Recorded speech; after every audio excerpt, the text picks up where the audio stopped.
7th of January, psychiatric terrorism, personal notes on the literal end.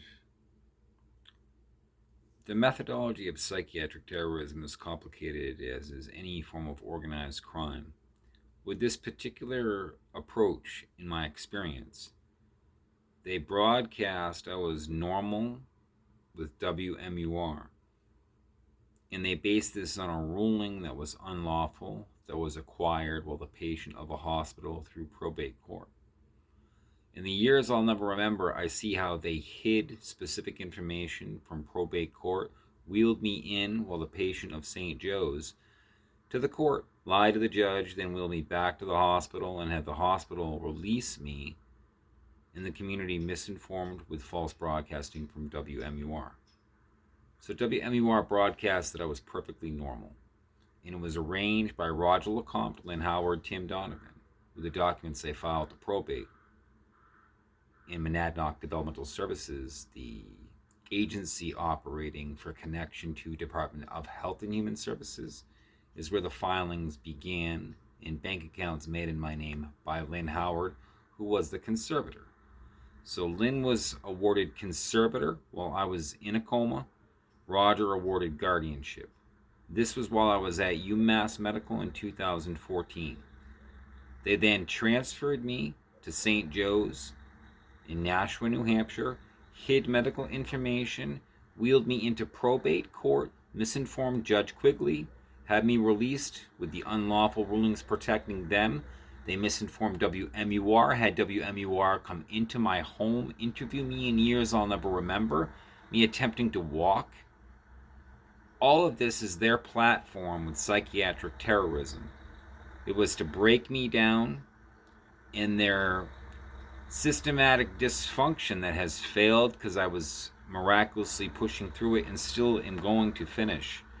Once I've recovered, now they have the ability to say, well, the court ruled him normal, and apparently he was. All they have to do is keep hiding all of the documents that are in the methodology of terrorizing. The way that they create dysfunction is all through banking fraud. Lynn Howard, the conservator, make bank accounts in my name, and then these other individuals keep filing to the state for me. And they just change how they file and who files to create the web of confusion, the systematic dysfunction. All the while, they've got the misuse of probate court and unlawful rulings coordinated with the patient of a hospital that are protecting the way that they're attacking. They keep taking away my human rights by manipulating probate court. So I get released as my own guardian, and 5 years later, when I realize there's a problem, I shouldn't have been my own guardian. I don't remember those years because of my medical condition. They misinformed the hospital and said I would be getting home hospital care, and then got Health and Human Services to believe that I was getting the funding being delegated from my home hospital care. When they modified nothing in my home, no disability equipment, they were instructing me to go back to life as if I was normal, so they could use my signature as coordinated at probate court with the patient of St. Joe's to steal everything, but not be committing a crime.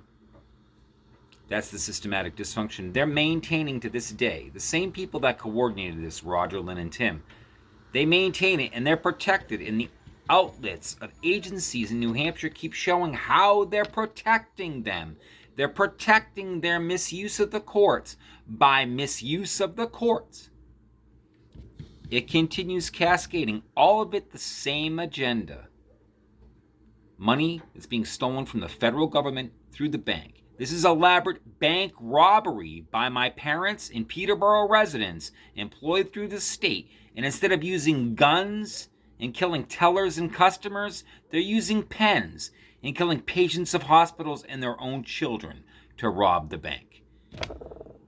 It's not an exaggeration. This is psychiatric terrorism. My parents are terrorists. They're white-collar terrorists that have exposed the network of human trafficking and how they're targeting patients of hospitals while tax-funded and trusted in New Hampshire. That's the simple truth of today. My parents are white-collar terrorists that attacked and tried to kill me for theft of my children. They failed killing me, so they killed Hannah instead, and have the people in New Hampshire, part of their network, still stealing my children. and attempting to drive me insane while publicly broadcasting the opposite through WMUR. And that's factual for today and enough.